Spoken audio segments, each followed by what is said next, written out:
Sí, no, bueno, es increíble porque se achicaron bastante las distancias. ¿Vos te acordás que yo te había comentado en su momento? Casi se contagian COVID a esta distancia. ¿Vos te acordás que yo te había comentado en su... Sí, es verdad, la distancia ya está en menos de los 2 metros, porque Sí, claro. yo te había comentado que el gobierno había hecho una oferta que era en promedio pagar un cupón de intereses de 2,33% y que los fondos le habían pedido entre 4,4 y 5%. O sea, en su momento cuando empezó esta película, la distancia era insalvable, parecía imposible de cerrar porque era el doble. Bueno, ahora de ese casi 4,45% los fondos se bajaron a 3,6%. Justamente el reclamo que hacen los propios fondos estos que comentábamos más temprano con Pratt Guy, que hacen la declaración de ayer, dicen, bueno, al final el gobierno no está mostrando voluntad de arreglar. Nosotros ya estamos haciéndole una oferta que es en la cual va a pagar el gobierno argentino un interés promedio del 3,6% y por los próximos 4 años paga 26.000 millones de dólares menos de lo que tendría que pagar, que es el alivio que está pidiendo el presidente.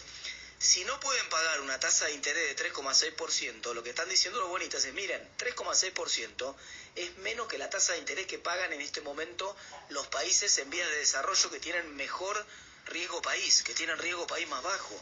Es la tasa a la cual puede estar endeudándose eventualmente Chile o endeudándose eventualmente Perú o Colombia o Brasil, los países latinoamericanos que están mejor en términos de riesgo país. ¿Qué quieren? Que le regalemos la plata, prácticamente es el argumento. Es decir, la distancia se achicó muchísimo, pero el gobierno se plantó, está plantado en un lugar que parece difícil de cerrar. A esta altura del campeonato, realmente, y dada la diferencia pequeña que hay ahora entre lo que está ofreciendo los propios fondos y lo que quiere el gobierno, insisto, si no cierran ahora es porque falla la decisión política del propio presidente. Yo lo entiendo a Guzmán, lógicamente está en una posición, inclusive hasta lo que decía Pratt Guy más temprano, bueno, al final pagó 10.000 más, bueno, qué sé yo, es parte de la negociación, es lógico, siempre se iba a plantar primero en una posición mucho más exigua de tratar de pagar lo menos posible, después ofrece un poco más, y está bien que Guzmán juegue al policía malo en la película esta, pero alguien tiene que destrabar esta... Lo que pasa es que si el tipo dice que no hay más y después te aparece, no le crees al tipo nunca más. Bueno, pero al mismo Si el tiempo... tipo empieza la negociación diciendo, mira, esto es lo último porque nos morimos de hambre y no sé qué, y después tiran 10.000 palos. Bueno, pero también los fondos en la primera negociación te pidieron 4,4, 5%, y entonces con ese criterio... No, yo entiendo eso, pero yo entiendo que ellos puedan mentir, pero no que los otros puedan. ¿Me entendés lo que digo? Bueno, pero... Los fondos está bien, mienten porque se dedican a eso, pero los gobiernos tendrían que poder decir algo cierto para ser creíbles. Está bien, a ver, es parte de una negociación y hay fusibles en una negociación que eventualmente son fusibles también y tienen que estar dispuestos a hacerlo. Y el ministro no es una excepción en ese entonces, y si para cerrar el acuerdo el ministro tiene que estar dispuesto a sacrificar un poco su reputación en ese sentido, no me parece cuestionable, es una estrategia, no me parece que esté mal que se haya plantado una posición que al principio parecía... De hecho está la posibilidad de que el presidente diga, como lo dijimos nosotros en su momento, que te acordás que lo planteamos, esto va para largo, se va a patear hasta el 30 de julio, que es la fecha que finalmente terminó diciendo Pratt Guy recién a la mañana, que todo parece indicar que se va a terminar saldando, y va a terminar cerrándose por decisión del propio presidente, que diga, bueno... ¿Junio? Perdón, Martín, ¿junio o julio?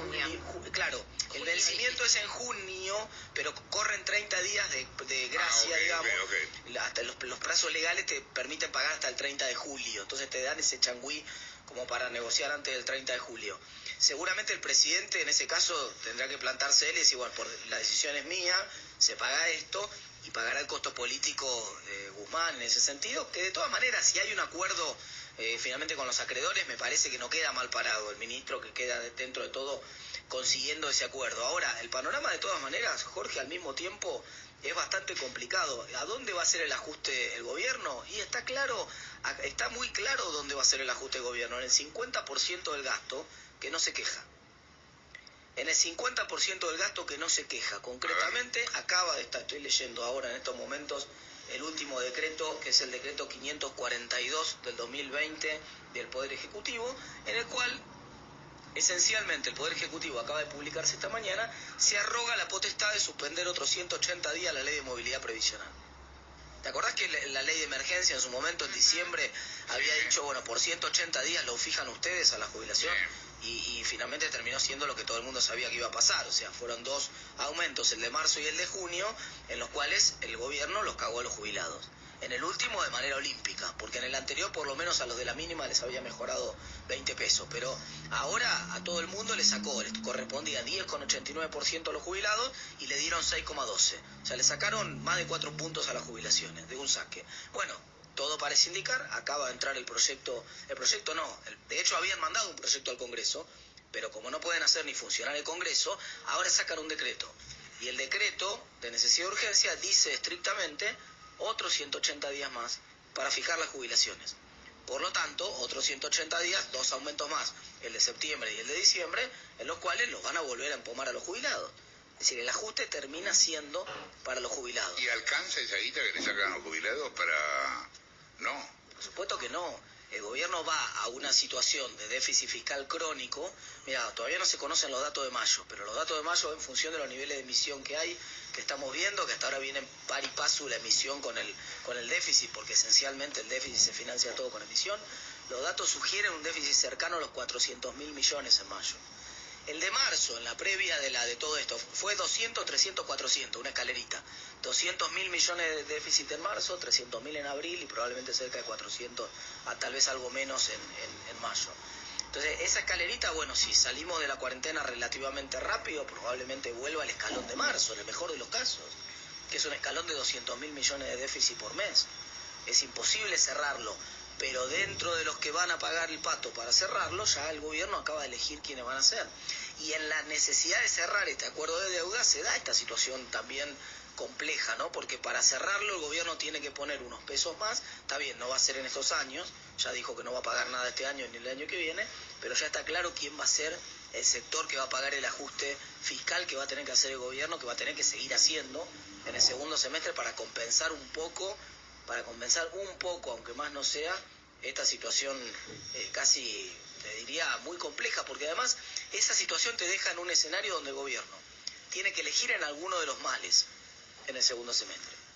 O deja que corra el dólar, hace una devaluación y licúa todo este déficit y por lo tanto licúa salarios. ¿Pero vos no pensás que eso es inevitable, que ya no es una cuestión de elección, que en algún momento es cuestión de tiempo más que de elección? El gobierno en algún momento va a tener que devaluar, quiera o no.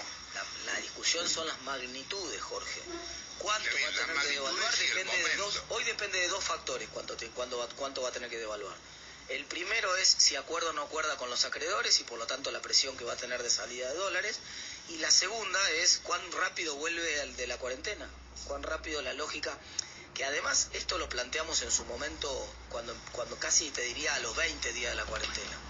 Cuando dijimos que no fue una idea mía ni mucho menos, sino que fue un artículo que publicó Tomás Puello en Medium en su momento, que lo comentamos acá, que dijo, hagan una matriz, ordenen las actividades por la actividad que menos contagia y más suma al PBI, hasta la actividad que más contagia y menos suma al PBI.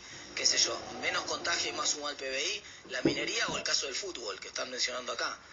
Más contagia y menos suma al PBI, qué sé yo, el teatro o la misa, no sé, alguna actividad que no sume mucho al PBI, que tenga alta tasa de contagio. Entonces, ordenen ahí, empiecen a hacer volver a las actividades que mueven más la rueda. Se enamoró de un estado de excepción el gobierno en el cual realmente, y no es solamente el problema del gobierno nacional, ayer entrevistábamos a Morales que por 2 casos cierra la provincia. Entonces la gente, no sé cómo, realmente en algún momento se pierde la lógica global de cómo administrar una situación como esta. Si solamente miro una parte de la ecuación, esto es como si a mí me pedís que baje la inflación en Argentina. Yo te la bajo en una semana, como te dije el otro día. Nosotros sabemos cómo bajar la inflación en una semana. Dolarizo. Mañana se termina la inflación en Argentina. Pero después, claro, viene otra serie de problemas atrás. Ay, pero vos me pediste que baje la inflación. No, bueno. Claro, y después al que te cuestione le puedes preguntar, ¿pero cómo? Bueno, ¿querés bajar la inflación? Claro, exacto. Entonces, administrar, lamentablemente, es elegir entre males, es balancear males en este escenario. Y el problema es que cuanto más extensa es la cuarentena, más grande va a ser el déficit de segundo semestre, más alta la necesidad de devaluar que va a tener el gobierno. Si no está dispuesto a devaluar, más alta le va a quedar la tasa de interés y por lo tanto más se va a frenar la reactivación, no va a haber reactivación de la economía tampoco. En ese dilema se encuentra el gobierno, que no es un dilema nada fácil porque tiene que elegir entre males, pero acá ya está clara con el decreto que te acabo de contar recién, que es el decreto 542, que acaba de salir publicado, está claro cuál es el sector que en principio va a pagar el ajuste en Argentina. Martín Tetaz, señores, 12:30.